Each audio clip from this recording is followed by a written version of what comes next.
Every night and every day, every night and every day, never forget to say La ilaha illallah. Never forget to say La ilaha illallah.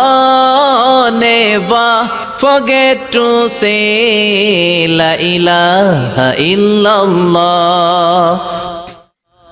When you're walking down the street, use your time and repeat and say in every heartbeat La ilaha illallah.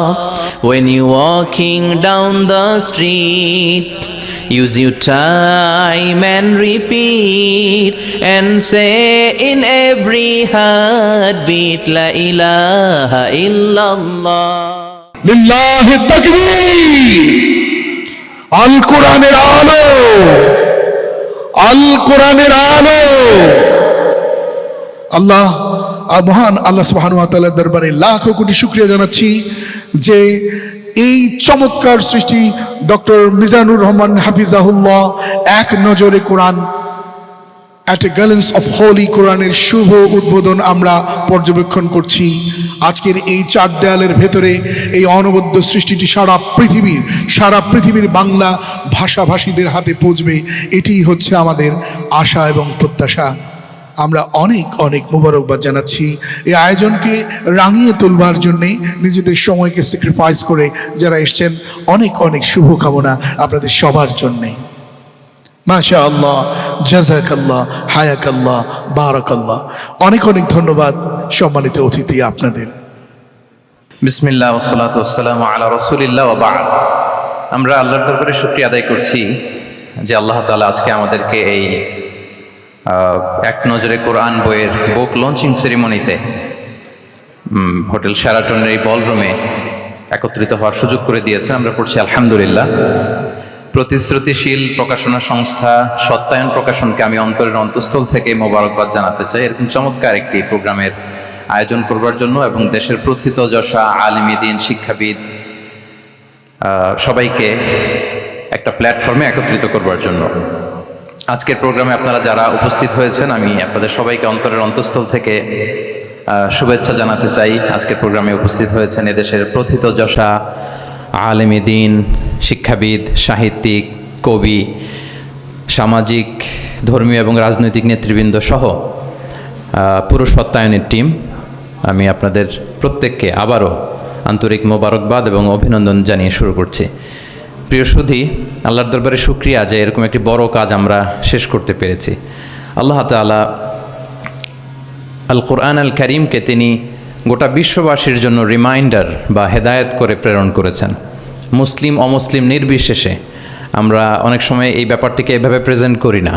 আমাদের সবারই এভাবে present করা দরকার যে এটা হচ্ছে কোরআনটা এমন একটা গ্রন্থ যেটা সবার জন্য, for the entire universe, for the entire human being. এবং এই কথাটা আল্লাহ খুব স্পষ্টভাবে বলেছেন যে এই কোরআন হচ্ছে যিকরা লিল আলামিন।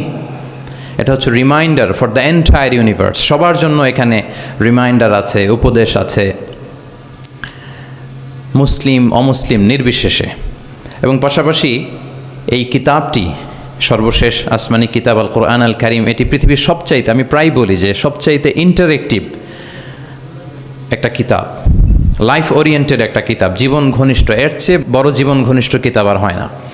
আমরা যদি অন্যান্য আসমানি কিতাবের সাথে কোরআনকে একটু কম্পেয়ার করি, আমরা দেখব যে অন্যান্য সব আসমানি কিতাব একবারে নাজিল হয়েছে। আপনারা ব্যাপারটি হয়তো অনেকেই জানেন যে তাওরাত, ইনজিল, জাবুর থেকে শুরু করে সুহুফ ইব্রাহিম ও মূসা, এ সবগুলো একবারে কাঠের ফলকে করে একবারে নবীর হাতে দেওয়া হয়েছে, যে এখানে কিছু আদেশ আছে, নিষেধ আছে, ডুজ অ্যান্ড ডোন্টস, কিছু নির্দেশিকা একবারে দিয়ে দেওয়া হয়েছে।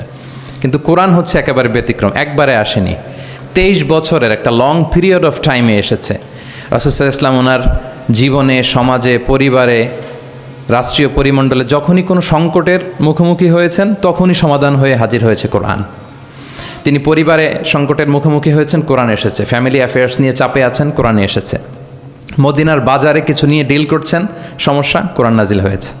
যুদ্ধের ময়দানে কোরআন নাজিল হয়েছে। তিনি পাহাড়ে চড়েছেন, পাহাড়ের উপরে কোরআন নাজিল হয়েছে। মক্কায় নাজিল হয়েছে, মদিনাতে নাজিল হয়েছে, মরুভূমির মাঝখানে নাজিল হয়েছে, মানে যেখানে সমস্যা সেখানে কোরআন, প্রবলেম সলভিং মেথডোলজি নিয়ে। এজন্য 23 বছরের লম্বা সময়টা লেগেছে।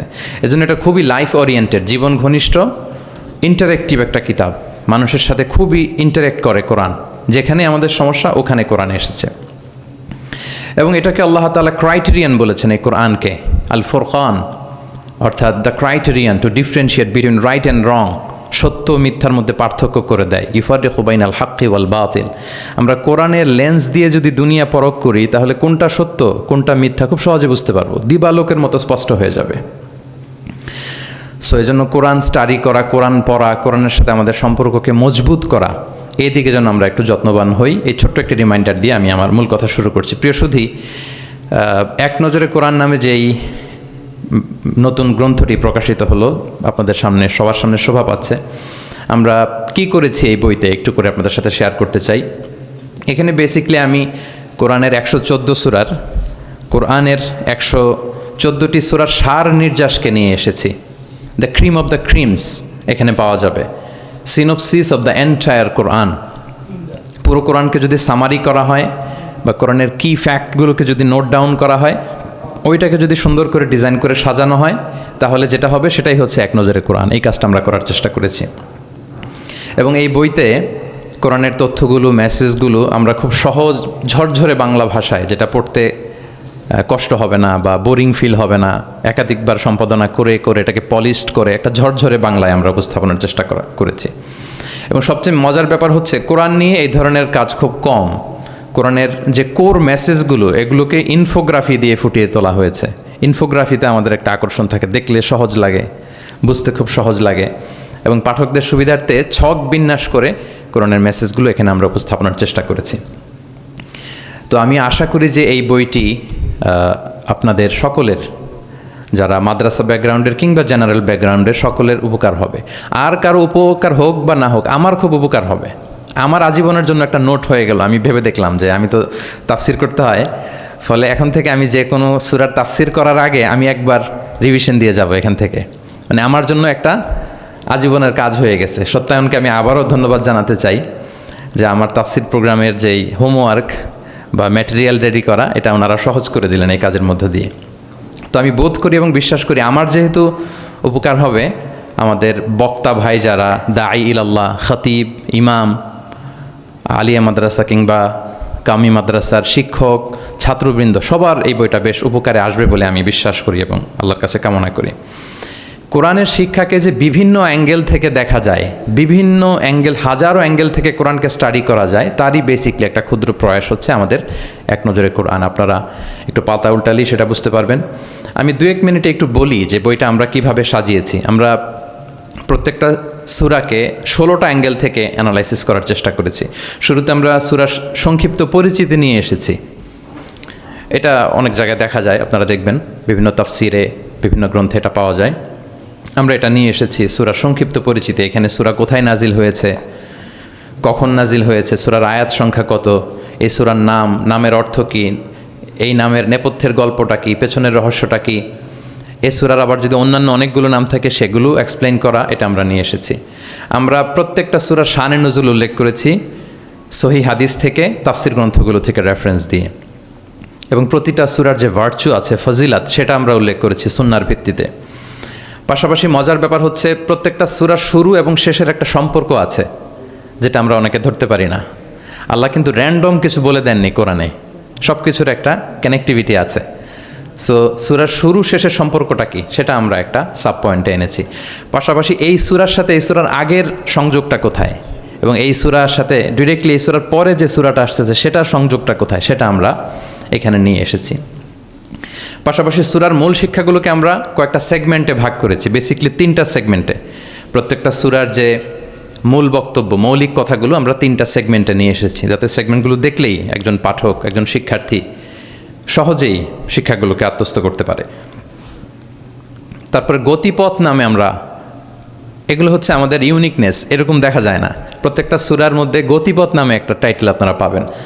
আপনারা জানেন যে কোরআনের কথাগুলো প্রায়ই আলোচনার মোড় চেঞ্জ হয়। আল্লাহ হিস্ট্রি দিয়ে শুরু করেন, হিস্ট্রি বলতে বলতে হঠাৎ আল্লাহ আবার জান্নাতের ভেতরে ঢুকে যান, জান্নাতের পরপরই আবার জাহান্নামের কথা বলেন, এরপরে আবার কিছু ডুজ অ্যান্ড ডোন্টস, কিছু ইনস্ট্রাকশন। তো সাধারণ মানুষের এই ডটগুলো কানেক্ট করতে একটু সমস্যা হয়। উই কানেক্টেড দ্য ডটস, গতিপথ দিয়ে আমরা বুঝিয়েছি যে কখন কোথায় আলোচনার মোড় নিয়েছে, একটার পর একটা কিভাবে আসলো, এই সিকোয়েন্সটা আমরা গতিপথে উল্লেখ করেছি। এরপর আমরা ওভারভিউ রেখেছি একটা পয়েন্টে। ওভারভিউ হচ্ছে সূরার আয়াত ভিত্তিক বা রেঞ্জ ভিত্তিক এই সূরাতে কী নিয়ে আলোচনা করা হয়েছে তার সার নির্যাস। সূরা যত বড় হোক 10টা কলামে আমরা নিয়ে এসেছি, যেমন সূরা বাকারা অনেক বড় সূরা, 286টা আয়াতের সূরা, কিন্তু 10টা কলামে যদি আপনি দেখেন এন্টায়ার সূরা বাকারাতে কী আছে সার নির্যাস আমরা এখানে উল্লেখ করেছি। এরপর মেজর থিম উল্লেখ করেছি। বিভিন্ন বিষয় নিয়ে প্রতিটি সূরাতে আলোচনা হলেও কিছু ফোকাসড পয়েন্ট থাকে একটা সূরার, সেগুলোকে আমরা মেজর থিমে এনেছি। এরপর আমরা সেন্ট্রাল থিম রেখেছি, একটা সূরার কেন্দ্রীয় আলোচ্য বিষয় কি। এই বইয়ের কাজ করতে যে সবচেয়ে বেশি কষ্ট হয়েছে আমার এই সেন্ট্রাল থিম বের করতে, কারণ একটা বড় সূরার সেন্ট্রাল থিম নিয়ে আসা অনেক জটিল। আমি যদি আমার এই জার্নিটার সামান্য একটু আমি কয়েক সেকেন্ডে শেয়ার করি। লেটসে সূরা বাকারার সেন্ট্রাল থিম আমি কিভাবে বের করেছি। 286টা আয়াত, এই 286 আয়াতের মধ্যে এক কথায় সূরা বাকারার কেন্দ্রীয় আলোচ্য বিষয় কি আমরা কিভাবে বুঝবো। আমরা সূরা বাকারার সেন্ট্রাল থিম লিখেছি চেঞ্জিং দ্য লিডারশিপ। বাকারার সেন্ট্রাল থিম হচ্ছে বেসিকলি নেতৃত্বের পরিবর্তন। তাগায়ুরুল কিয়াদা মিন বানি ইসরাইল ইলা বানি ইসমাইল। বনি ইসরায়েলিদের হাত থেকে ফ্ল্যাগ নিয়ে আল্লাহ বনি ইসমাইলিদের হাতে তুলে দিয়েছেন। এটা হচ্ছে সূরাতুল বাকারা। এবার আপনাদেরকে একটু ভিতরে নিয়ে যায়। আমরা যদি সূরা বাকারা খেয়াল করি দেখবেন যে শুরুতে ইয়া বানি ইসরাইল আযকুরু নি'মাতি আল্লাতি, শুধু বনি ইসরাইল তোমাদেরকে এই নিয়ামত দিয়েছি, এই দিয়েছি, সেই দিয়েছি, মানে ওদেরকে গ্লোরিফাই করা হয়েছে। ওরা অনেক বড় জাতি ছিল, অনেক বড় সভ্যতা ছিল, এটা বোঝা যাবে। মুসা আলাইহিস সালামের সাথে এই হয়েছে সেই হয়েছে। এগুলো বলতে বলতে খানিক পরে আল্লাহ তাআলা কেবলা পরিবর্তনের ঘটনা আনলেন, তাহবিলুল কেবলা। কেবলা চেঞ্জ মানে হচ্ছে ক্ষমতার চেঞ্জ, কেবলা চেঞ্জ মানে গদি চেঞ্জ, কেবলা চেঞ্জ মানে সভ্যতার পরিবর্তন। এই কেবলা চেঞ্জের পরপরই দেখবেন এই উম্মার কথা শুরু, নামাজ, রোজা, জাকাত, অনেক নির্দেশিকা, ডুজ অ্যান্ড ডোন্টস। তার মানে ওই সভ্যতার পতন সেখানে হয়েছে, নতুন এক সভ্যতার উত্থান এখানে হয়েছে। Changing the leadership. আমরা জানি যে অ্যাব্রাহামিক ফেথ যে আমরা বলি, 3টা ধর্ম, ইসলাম, জুডাইজম অ্যান্ড ক্রিশ্চিয়ানিটি, এই 3 ধর্মের গোড়া যে মিলেছে ইব্রাহিম আলাইহিস সালামের এখানে, তাই তো? ইব্রাহিম আলাইহিস সালামের 2 সন্তান, ইসমাইল আলাইহিস সালাম, ইসহাক আলাইহিস সালাম। এটাকে যদি আমরা ইসমাইল ধরি, এটাকে যদি ইসহাক ধরি, তাহলে দেখেন এই ইসহাক আলাইহিস সালামের চ্যানেলে দুনিয়া সব নবীরা এসেছে। সব নবী বলতে আমি বেশিরভাগ বোঝাচ্ছি, অলমোস্ট 99% নবী এই চ্যানেলে এসেছে। কিন্তু ইব্রাহিম আলাইহিস সালামের আরেক সন্তান ইসমাইলের চ্যানেলে কোনো নবী নেই, এটা নবী শূন্য একটা চ্যানেল। এবং সব নবীরা তাদের উম্মতের কাছে বলতো যে সর্বশেষ একজন নবী আসবে যিনি হবেন সবার সেরা, শ্রেষ্ঠ নবী। তো যেহেতু হাজার হাজার নবী ইসহাক, ইয়াকুব, ইউসুফ এই চ্যানেলে আসতেছে, তাদের একটা ধারণা ছিল ওই যে সর্বশেষ নবী, শ্রেষ্ঠ নবী, উনিও এই চ্যানেলেই আসবেন, সবার এটা বদ্ধমূল। আর এই চ্যানেলটাকে তারা বলতো নবী শূন্য চ্যানেল। ইসমাইল আলাইহিস সালামের চ্যানেলে 1000 বছর ধরে কোনো নবী আসে না, সব নবী আসে এই চ্যানেলে। কিন্তু আল্লাহ তাআলা তাদের ধারণাকে নস্যাৎ করে দিয়ে সর্বশেষ নবীকে আল্লাহ তাআলা এই চ্যানেলে না পাঠিয়ে মুহাম্মদুর রাসূলুল্লাহ সাল্লাল্লাহু আলাইহি ওয়াসাল্লামকে তিনি ইসমাইল আলাইহিস সালামের চ্যানেলে পাঠালেন। ফলে লিডারশিপের চেঞ্জ হলো। এইভাবে আমরা সূরা বাকারার সেন্ট্রাল থিমকে আইডেন্টিফাই করেছে, চেঞ্জিং দ্য লিডারশিপ ফ্রম বানি ইসরাইল ইলা বানি ইসমাইল। রাসূল সাল্লাল্লাহু আলাইহি ওয়াসাল্লাম কিন্তু বনি ইসরাইল ছিলেন না, তিনি ছিলেন বানি ইসমাইল। এভাবে আমরা সেন্ট্রাল থিম বের করেছি। কজ অ্যান্ড ইফেক্ট নামে একটা, এগুলো আপনারা সোশ্যাল সায়েন্সের বিভিন্ন বইতে পাবেন। তাফসির গ্রন্থে সাধারণত আমরা আমাদের ক্লাসিক 83 বইগুলোতে দেখি না, কিন্তু আমরা কজ অ্যান্ড ইফেক্ট রেখেছি। প্রত্যেকটা সূরার একটা নির্বাচিত আয়াত থেকে একটা কারণ এবং এই কারণের প্রভাব। ওয়ালাউ আন্না আহলাল কুরা আমানু ওয়াত্তাকাউ লাফাতাহনা আলাইহিম বারাকাতিম মিনাস সামা। জনপদের অধিবাসীরা যদি ঈমান আনে এবং তাকওয়া অবলম্বন করে তাহলে কি পাবে? বারাকাত। এটা হচ্ছে কজ, এটা হচ্ছে ইফেক্ট। লা ইন শাকারতুম লা আযীদান্না, এটা কজ, এটা ইফেক্ট। এইভাবে আমরা শুধু কজ অ্যান্ড ইফেক্ট দিয়ে 600 পৃষ্ঠার বই করা সম্ভব। তো আমরা প্রত্যেকটা সূরা থেকে একটা কজ অ্যান্ড ইফেক্ট এখানে উল্লেখ করেছি, জাস্ট একটা বিগিনিং হিসেবে। ইন ফিউচারে যদি আল্লাহ তাআলা আমাদেরকে তৌফিক দান করেন আমরা হয়তো কাজ করব। তারপর আমরা রিফ্লেকশন নামে, রিফ্লেকশন যেটাকে আমরা তাদাব্বুর বলি, তাদাব্বুরে কোরআন নামে একটা পয়েন্ট রেখেছি, ম্যাক্সিমাম একটা থেকে দুইটা তাদাব্বুর শেয়ার করেছি। এখানে আমাদের চিন্তার খোরাক আছে যে এই আয়াতের পেছনের গল্পটা কি, এখান থেকে আমাদের শিক্ষাটা কি, আমরা সেখানে তুলে ধরবার চেষ্টা করেছি। কেস স্টাডি একটা পয়েন্ট রেখেছি, যেটা সাধারণত তাফসির গ্রন্থে আমরা দেখি না। কেস স্টাডি এটাও সোশ্যাল সায়েন্সের একটা টার্মিনোলজি। কেস স্টাডি হচ্ছে অতীতের কোনো ঘটনা প্রবাহকে কেন্দ্র করে ওটার উপর বেস করে বর্তমান এবং ভবিষ্যতের সিদ্ধান্ত নির্ধারণ করা, এটাই আমরা করেছি। অর্থাৎ কোরআনের লেন্স দিয়ে আমরা বর্তমানকে পরখ করবার চেষ্টা করেছি এই কেস স্টাডি পয়েন্টে। সবশেষে কিছু শব্দ জানতেই হয়, এরকম একটি পয়েন্ট রেখেছি যে কিছু শব্দ আছে এগুলোর অর্থ আমাদের জানতেই হয়। একেবারে রুট লেভেলে বাদাবিরা, মরুর বেদুইনরা এই শব্দ দিয়ে কী মিন করে, প্রফেটের টাইম এটা দিয়ে কী মিনিং হতো, আধুনিক আরবিতে এটা দিয়ে কী মিনিং করে, শুধু এইটার উপর 1000 পৃষ্ঠার বই করা সম্ভব। তো ফলে আমরা মাঝে মাঝে কিছু সূরায় কিছু শব্দ জানতেই হয় এই শিরোনামে কিছু কিছু কথা আলোকপাত করেছি। সো এইভাবে আমরা এক নজরে কোরআনটা সাজাবার চেষ্টা করেছি। প্রিয় সুধী, as a writer, as a author of the book, আমাকে যদি বলা হয় যে এটা কোন ধরনের বই, তাহলে আমি বলবো এটা একটা মাইন্ড ম্যাপিং বুক। আপনারা মাইন্ড ম্যাপিং বুকের কথা শুনবেন। এটা হচ্ছে, এই বইটাকে যদি আপনি পড়েন তাহলে কোরআনের শিক্ষাগুলো আপনার মাইন্ডে ম্যাপের মতো চলে আসবে। খুব ইজিলি আপনি এটা থেকে লেসন নিতে পারবেন এবং শেয়ার করতে পারবেন। তো বর্তমান সময়ের জন্য আমার কাছে মনে হচ্ছিল যে এরকম একটা কাজ দরকার। আমার কোরআনের একাডেমিক জার্নি শুরু হয়েছে 2008-এ। আল আজহারে আমি তাফসির নিয়ে ব্যাচেলর করেছি। তারপর মালয়েশিয়াতে আমি মাস্টার্স পিএইচডি করেছি কোরআনের উপর, হিউম্যান এমব্রায়োলজি, মায়ের পেটে বাচ্চার ভ্রূণ যে ডেভেলপ করে, নুতফা, আলাকা, মুদগা। দুজন সায়েন্টিফিক মুফাসসির তন্তাবি জাওহারি আর জাকলুল আন নাজ্জার, ওনাদের কম্পারেটিভ অ্যানালাইসিস করেছি। পিএইচডিতে human behavioural patterns in the holy Quran, মানুষের আচরণগত দিকটা কোরআন কীভাবে দেখে, এই যে আমাদের এক এক মানুষ এক এক আচরণ এক একভাবে রিয়্যাক্ট করি, এর পেছনের কারণটা কি, কোরআন কীভাবে দেখে, এটা নিয়ে আমার গবেষণা ছিল। তো ফলে বর্তমান সময়ে আমি দেখলাম যে এরকম মাইন্ড ম্যাপিং বুকের খুব দরকার। এখন দেখবেন যে মানুষের সময় খুব কম, all are rushing, super busy, সময় নাই হাতে। এখন মানুষ ভিডিও দেখে না। আমি 2 বছর আগে একটা প্রফিট সিরিজ করেছিলাম 25 জন নবীর জীবনের উপর, খুবই ওয়েল ডকুমেন্টেড ম্যানারে, একাডেমিক ওয়েতে। তো এটার ভিউ খুব একটা নাই, এগুলো দেখতে চায় না মানুষ। মানুষ খুব বিজি। এখন কি দেখে জানেন? আমি বলে দিই, রিলস দেখে, রিলস, তাই না? রিলসে এই 1 মিনিট, 1.5 মিনিট, 2 মিনিট সে তার জিনিসটা পেয়ে যায়। হতে পারে নলেজ, হতে পারে কোনো ইনফরমেটিভ ভিডিও, অথবা এন্টারটেইনমেন্ট, রিলসে মানুষ। তো আমি ভাবলাম যে এখনকার মডার্ন সোসাইটির কথা যদি বলি, আমরা কালচারাল এলিট বলে যাদেরকে একটু বাঁকা চোখে কথা বলি, এদের কাছে যদি আমাকে কোরআন পৌঁছাইতে হয়, এরকম মাইন্ড ম্যাপিং একটা বুক দরকার। তো সেই চিন্তা থেকে আমাদের কয়েক বছরের পরিশ্রম, আল্লাহ তাআলা দয়া করে আলোর মুখ আজকে আমরা দেখেছি, বইটা আলোর মুখ দেখেছে আলহামদুলিল্লাহ। সেই চাহিদা মাথায় রেখে, মানুষের যে চাহিদা, এটা মাথায় রেখে আমরা বইটাকে ডিজাইন করেছি। আমাদেরকে অনেকে প্রশ্ন করেন, শায়েখ আপনি তো কোরআন নিয়ে অনেক ইন্সপায়ার করেন, তো কোরআন যে পড়তে বসি, অনুবাদ পড়লে অনেক সময় বুঝি না, সাধারণ মানুষ আসলে বুঝে না, যে হঠাৎ আল্লাহ এটা বলে, এরপরে এটা বলে। আমার আম্মাই এই কথা বলে আমাকে শুনে, শায়েখ আহমদুল্লাহকে শুনে, এরকম কোন আলেম কি বলতেছে আমার আগে আমার আম্মার কাছে পাওয়া যায়। ওই যে ইউটিউব থাকে, খালি দেখতে থাকে কার কি আলোচনা আসলো। আর কোরআনটা পড়ে, তো আম্মা আমাকে মাঝে মাঝে বলে যে বাবা, সূরা ইউসুফে হঠাৎ এটা বলতে যে আবার এটা কেন বললো। তো উনি তো আর আমাদের মতো সিস্টেমেটিক অর্ডারে ওস্তাদের সামনে বসে পড়ে পড়ে তো আর আসে নাই। সো ওনাকে কেউ ধরাই দিতে হবে। ওই ধরিয়ে দেওয়ার কাজটা আমরা অনেকটা এক নজর কোরআনে করেছি।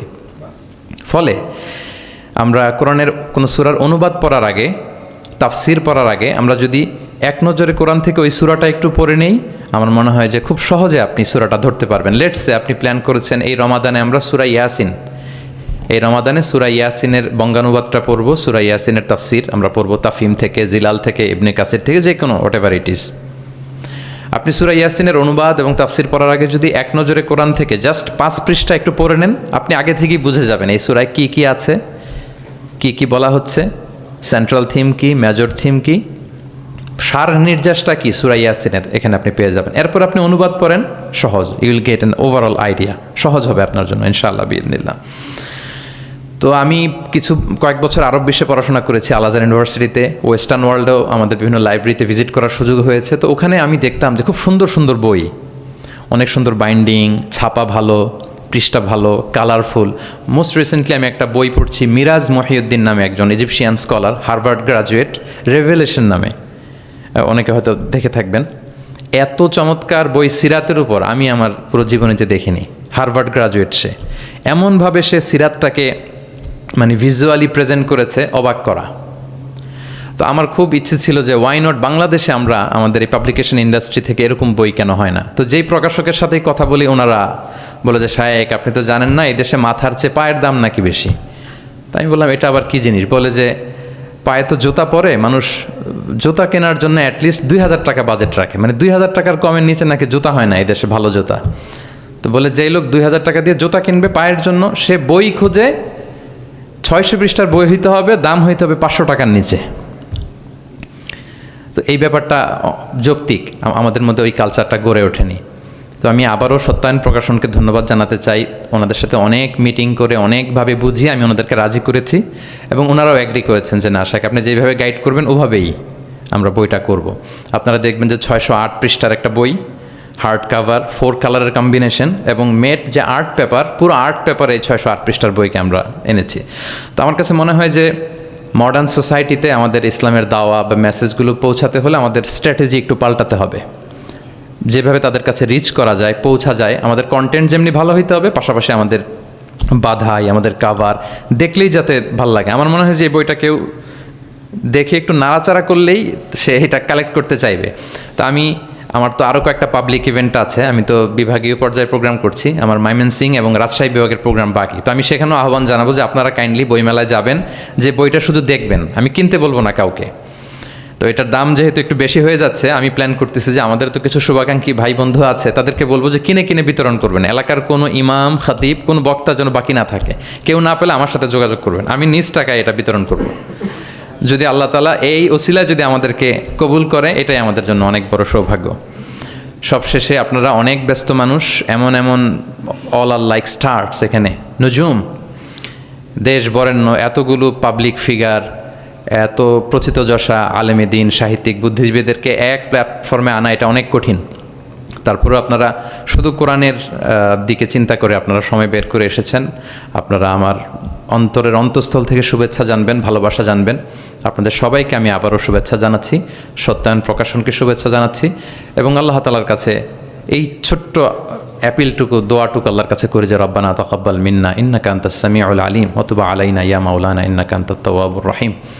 সাইয়েদনা ইব্রাহিম আলাইহিস সালাম ওনার সন্তান ইসমাইলকে নিয়ে যখন কাবা বানালেন, এই দোয়াটা করেছিলেন যে আল্লাহ আপনি কবুল করুন। আজকের এই বুক লঞ্চিং সেরিমনিতে আল্লাহর কাছে এই দোয়াটুকুই করে যে আল্লাহ আপনি মেহেরবানি করে এই কাজটুকু আপনি কবুল করুন।